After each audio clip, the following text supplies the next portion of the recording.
So yesterday I started thinking about the BKFC heavyweight division and how insanely stacked it's starting to get.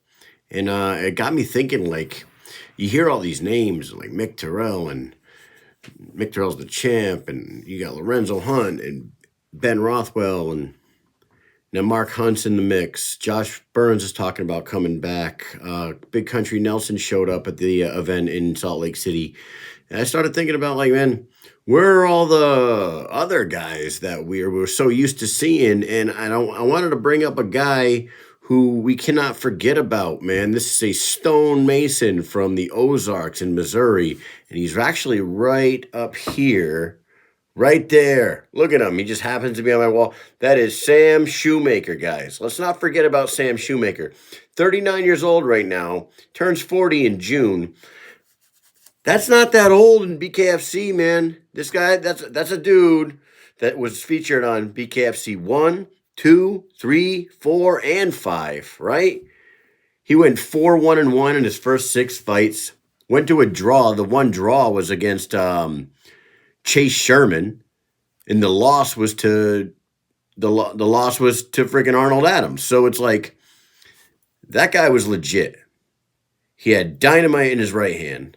Hummed that overhand right like a damn fastball, right? Former baseball player, I believe.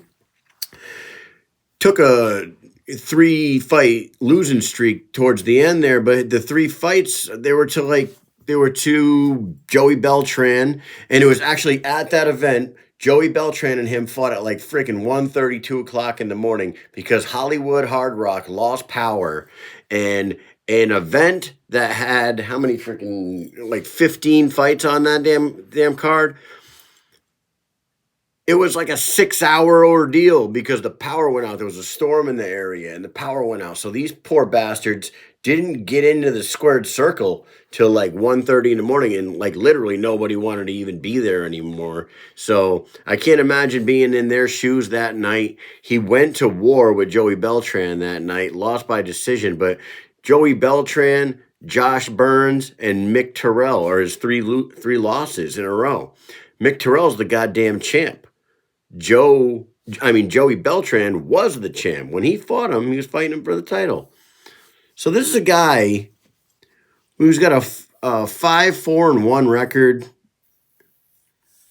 Isn't old as far as this fight game goes. As far as bare knuckle goes, you got Lorenzo's 40, I believe, or right about there. Ben Rothwell's 42. Josh Burns is right around that age. It's like in a sport that you do not need to grapple or wrestle or do any of that shit, and you just know how to throw hands and knock people out, you could fight into your later ages, man. Look at Houston Alexander. He's 51, 52. He's up there, and he's undefeated in the BKFC.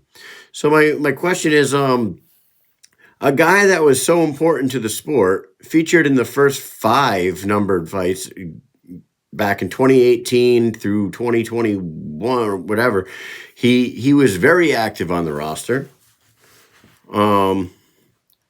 He was supposed to fight. This guy was so hot in the business that he was supposed to fight Mark Godbeer at BKFC 15.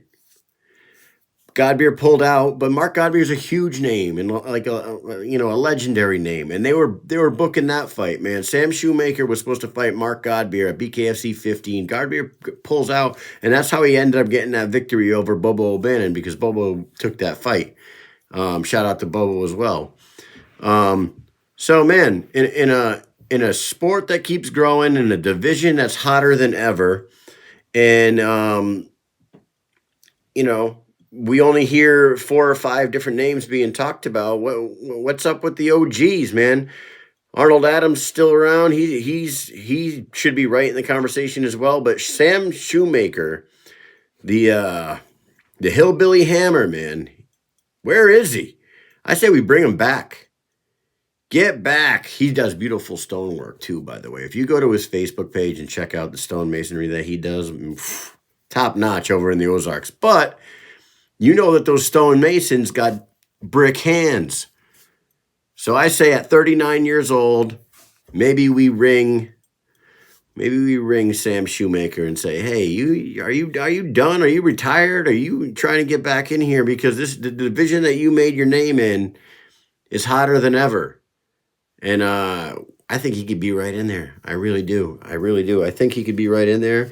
Like, guys, I would put him in there against. Freaking bring him back. Let him fight Zach Kalmas. Zach Kalmas would be a great fight for him. A nice return fight for him against Zach, who's an absolute banger. He'll reintroduce him back. He hasn't been in the ring since August 2022 when he fought Mick Terrell. Now Mick Terrell's a champ, so he can come back, fight maybe Zach Kalmas, maybe Rob Cunningham, that big dude. Rob Cunningham would be a nice fight with him. Juan Adams got the win over Matt Adams at the Prospect Series in Albuquerque. Maybe Juan Adams with a UFC background and a PFL background. Maybe that's somebody that entices Sammy Boy to come back, Mr. Shewmaker. Or maybe one of the names that I mentioned earlier that has been being talked about coming back to the BKFC, Josh the Hammer Burns. That's one of his losses.